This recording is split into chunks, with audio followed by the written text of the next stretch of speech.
Okay, go.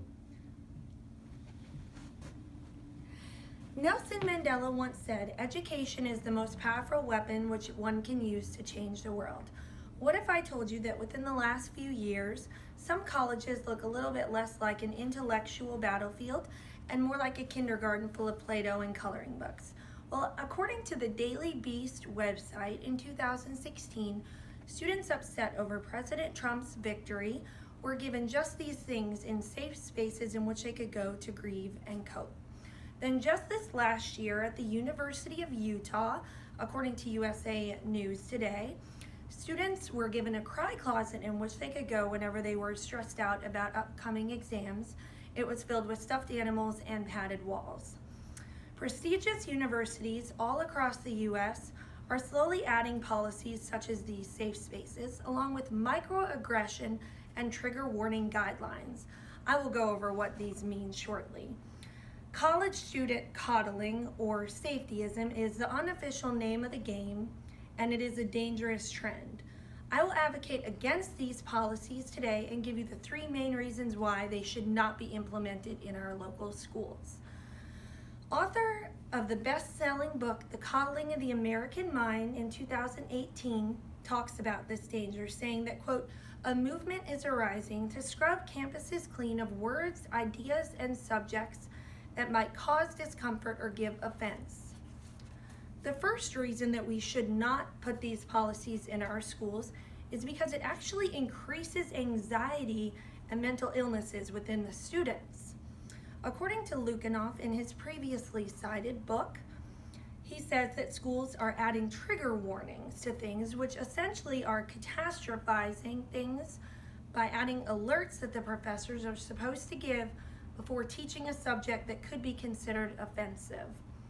Given these trigger warnings and coupled with the safe spaces and the cry closets, these students are not given an opportunity to actually deal with their issues, which, according to Professor Jonathan Haidt for Reason TV in 2017, is what psychologists say is, aside from medication, the primary way to treat these anxiety-related disorders is by exposure, not by avoidance.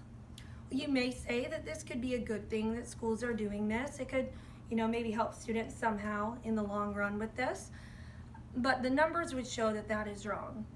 In an interview for CBS This Morning in 2017, the authors of The Coddling of the American Mind spoke with the reporters about this.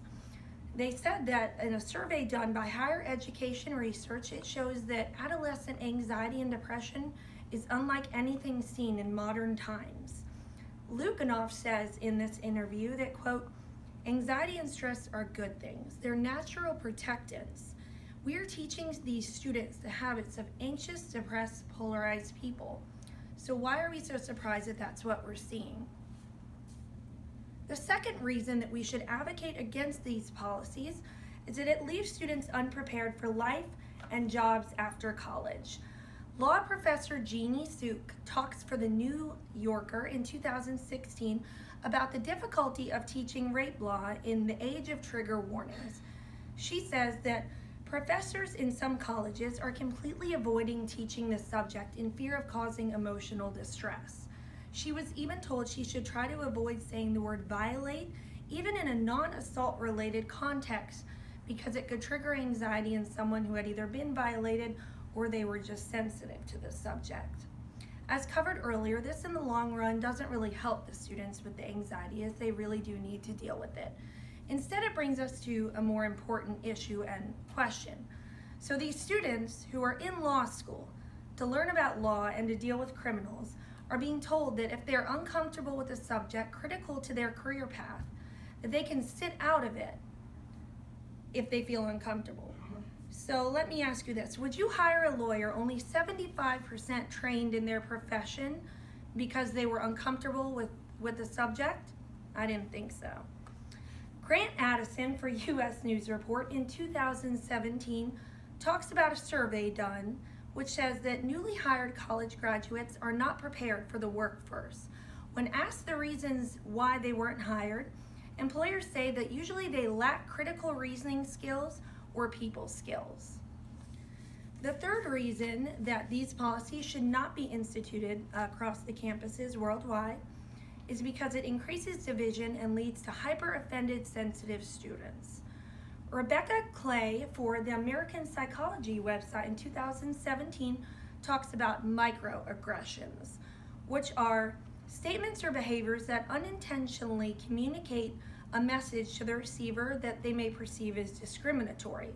For example, according to The Atlantic in 2015, Lukanoff talks about how it is considered a microaggression on some campuses to ask a Latin American or Asian American person, where were you born?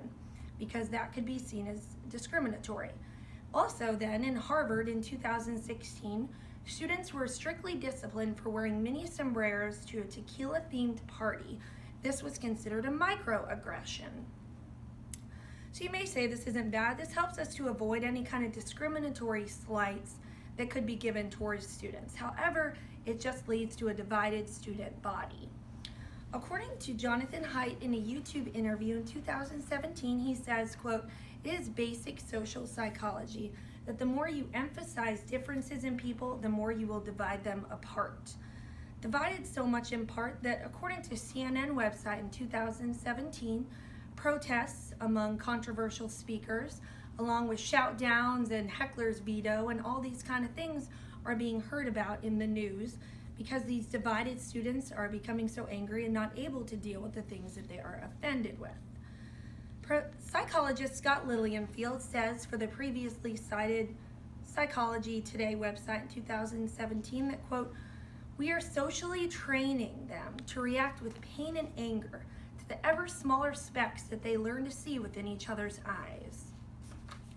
Lack of career preparation, job skills, along with an angry, divided student body. Those are enough reasons to not institute these policies on our campuses. However, the one I'm most concerned with is the rise of the mental health illness issues among students today. As someone with severe anxiety, I know that catastrophizing things, like if my professor were to add a trigger warning to something, is just going to make everything worse. At that point, I'll start overthinking it. If we implement these policies here in our local campuses and they become more of a normal thing, we will just continue to see the mental health illness numbers rise. Anxiety in students will continue to rise. So what do we do from here? We advocate strongly against these policies. We speak up against them should they become a presence here on our local campuses. Jonathan Haidt says for YouTube in 2016 that, quote, "Students need to fail. They need to get hurt in order to learn." College is meant to be a united body of individuals learning life and job skills, breaking free out of their comfort zones. One thing is for sure, let's start by keeping the kindergarten or the Play-Doh in kindergarten. Thank you.